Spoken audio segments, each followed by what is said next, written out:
Assalamualaikum warahmatullahi wabarakatuh. Perkenalkan, saya Raisya Safitri Ismawanti, NPM 2601112210589. Di sini saya akan mempresentasikan terkait penyaluran sediaan farmasi, bahan medis habis pakai, serta alat kesehatan, baik di industri, puskesmas, rumah sakit, PBF, serta apotek. Yang pertama saya akan menjelaskan penyaluran di industri farmasi. Di industri farmasi, pengiriman dan transportasi obat dimulai hanya setelah menerima pesanan resmi atau rencana penggantian produk yang telah resmi dan didokumentasikan.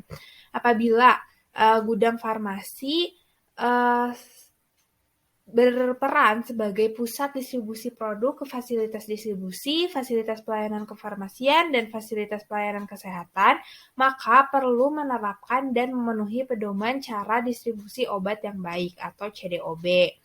Adapun dalam penyaluran, validasi transportasi diperlukan untuk membuktikan bahwa seluruh kondisi penyimpanan dapat terpenuhi pada seluruh rantai distribusi. Alat terkait pengiriman untuk suhu serta kelembaban juga perlu dikalibrasi. Kemudian, selain SOP pengiriman, ada juga dokumentasi terkait penyaluran, yaitu catatan pengiriman, untuk menjamin ketelusuran dan mempermudah penarikan obat, yang terdiri dari yang pertama tanggal pengiriman, kemudian nama dan alamat perusahaan transportasi, nama alamat dan status penerima, kemudian deskripsi produk, mencakup nama, bentuk sediaan, serta kekuatan, kemudian jumlah produk, nomor batch, kondisi transportasi, serta nomor unik untuk order pengiriman. Adapun alur distribusi di industri farmasi sendiri, yang pertama yaitu penerimaan surat pesanan dari PBF, lalu penyiapan surat jalan dan dokumen lainnya, pengesahan dokumen yang dilakukan dengan penandatanganan oleh PPIC, lalu penyiapan pesanan, pencatatan pengeluaran, pemeriksaan kesesuaian pesanan dan pemeriksaan transportasi, dan yang terakhir pengangkutan barang ke mobil serta pengantaran sesuai dengan alamat pemesanan. Selanjutnya yaitu distribusi di puskesmas. Adapun distribusi obat di puskesmas ini terdiri dari distribusi rutin serta distribusi khusus. Distribusi rutin sendiri terbagi menjadi dua, yaitu distribusi rutin pasif serta distribusi khusus. Untuk distribusi pasif sendiri, petugas puskesmas yang datang untuk mengambil obat di dinas kesehatan. Biasanya distribusi rutin pasif ini hanya untuk pengambilan obat program, di mana petugas harus membawa surat tugas dan meminta persetujuan pengambilan obat ke bagian program masing-masing. Sedangkan untuk distribusi khusus ini biasanya dilakukan jika terjadi bencana, kejadian luar biasa, atau adanya pelaksanaan program tertentu. Nah, distribusi ini dilakukan setelah berkoordinasi dengan pihak masing-masing program. Adapun berdasarkan Permenkes nomor 74 tahun 2016 tentang standar pelayanan kefarmasian di puskesmas, bahwa pendistribusian di puskesmas ini memiliki tujuan yang berupa untuk memenuhi kebutuhan sediaan farmasi subunit pelayanan kesehatan yang ada di wilayah kerja puskesmas dengan jenis, mutu, jumlah, dan waktu yang tepat. Untuk pendistribusian ke subunit, yaitu pada ruang rawat inap, UGD, serta lainnya, dilakukan dengan cara full stock atau pemberian obat sesuai dengan resep yang diterima, kemudian UDD atau pemberian obat per sekali minum, atau kombinasi antara UDD serta full stock. Sedangkan untuk pendistribusian ke jaringan puskesmas, contohnya seperti pendistribusian ke puskesmas pembantu, puskesmas keliling, posyandu, serta polindes ini dapat dilakukan dengan cara full stock atau dengan obat sesuai dengan kebutuhannya. Selanjutnya yaitu distribusi di rumah sakit. Nah, distribusi di rumah sakit ini dilakukan dengan sistem berdasarkan ada atau tidaknya satelit. Yang pertama yaitu sistem sentralisasi, merupakan sistem distribusi yang dilakukan oleh instalasi farmasi secara terpusat ke semua unit rawat inap di rumah sakit secara keseluruhan. Selain itu ada juga sistem desentralisasi. Sistem ini yaitu sistem yang dilakukan oleh beberapa depo farmasi yang merupakan cabang pelayanan di rumah sakit itu sendiri. Adapun distribusi atau penyaluran sediaan farmasi, bahan medis habis pakai serta alat kesehatan dengan sistem berdasarkan penghantaran ke pasien ini dibagi menjadi 4. Yang pertama yaitu sistem floor stock, yaitu sistem persediaan lengkap di ruangan. Kemudian ada sistem resep perorangan, yaitu pendistribusian berdasarkan resep perorangan dari pasien.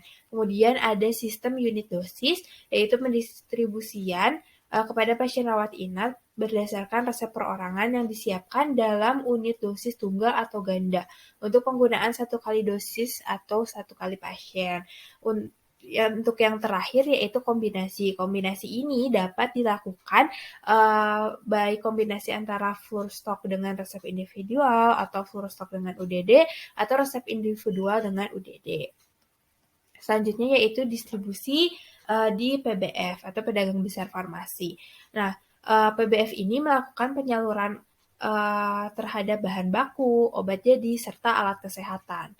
Untuk penyaluran bahan obat sendiri, bahan obat ini dapat disalurkan ke PBF lain, kemudian ke pihak berwenang atau yang berhak untuk keperluan khusus seperti lembaga ilmu pengetahuan.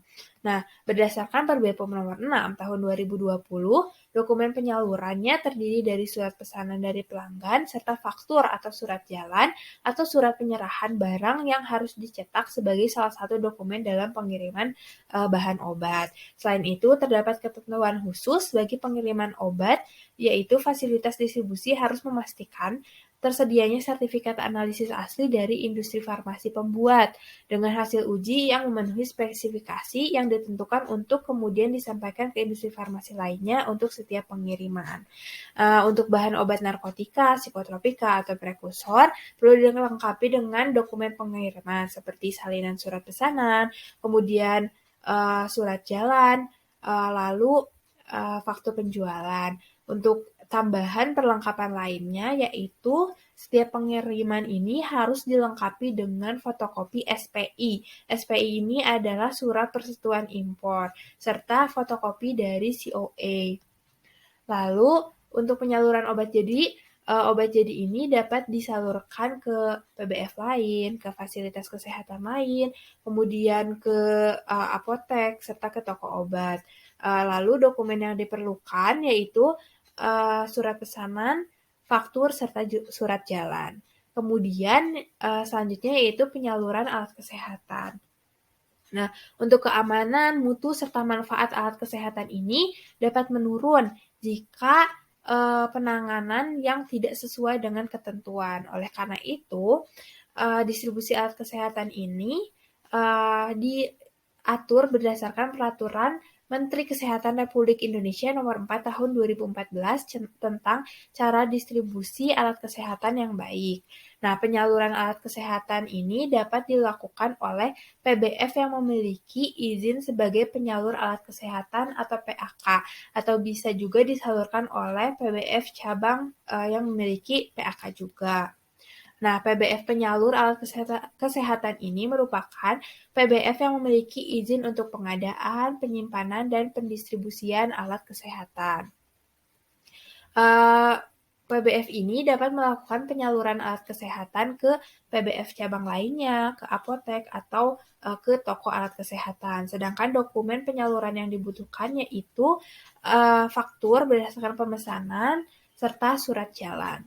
Kemudian yang terakhir adalah pendistribusian di apotek. Nah, penyaluran atau pendistribusian sediaan farmasi, alat kesehatan, bahan medis habis pakai di apotek ini dibagi menjadi 2 kategori, yaitu langsung ke pasien dan bukan ke pasien. Untuk ke pasien sendiri dapat diberikan atau disalurkan obat berdasarkan resep, swamedikasi atau telemedikasi.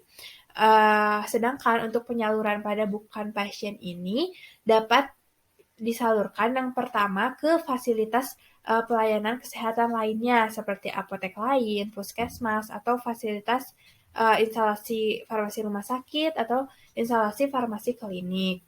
Nah, bisa disalurkan ke fasilitas pelayanan lainnya apabila terjadi kelangkaan stok di fasilitas distribusi dan terjadi kekosongan stok di fasilitas pelayanan kefarmasian tersebut, di mana kelangkaan stok yang dimaksud harus dibuktikan dengan surat keterangan dari BPOM atau Dinas Kesehatan Kabupaten atau Kota setempat yang menyatakan bahwa kelangkaan stok tersebut terjadi di seluruh jalur distribusi di kabupaten atau kota tersebut.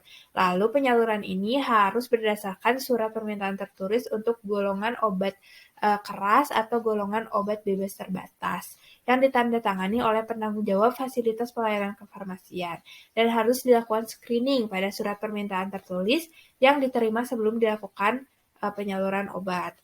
Adapun yang kedua, penyaluran obat ini dapat disalurkan dari apotek ke dokter dan atau ke bidan dengan praktek mandiri. Penyaluran pada dokter ini harus berdasarkan surat permintaan tertulis yang ditandatangani oleh dokter dalam jumlah yang terbatas sesuai peruntukannya. Sedangkan untuk bidan praktek mandiri harus berdasarkan surat pesanan kebutuhan obat yang ditandatangani oleh bidan bersangkutan dan dalam jumlah terbatas sesuai peruntukannya, yang umumnya biasanya diperlukan untuk pelayanan antenatal, persalinan normal, penalaksanaan bayi baru lahir, nifas, keluarga berencana, penanganan awal kasus kedaruratan kebidanan, serta bayi yang baru lahir. Mungkin cukup sekian presentasi dari saya terkait pendistribusian atau penyaluran sediaan farmasi, bahan medis habis pakai, serta alat kesehatan, baik itu di industri, puskesmas, rumah sakit, PBF, maupun apotek. Cukup sekian, terima kasih. Wassalamualaikum warahmatullahi wabarakatuh.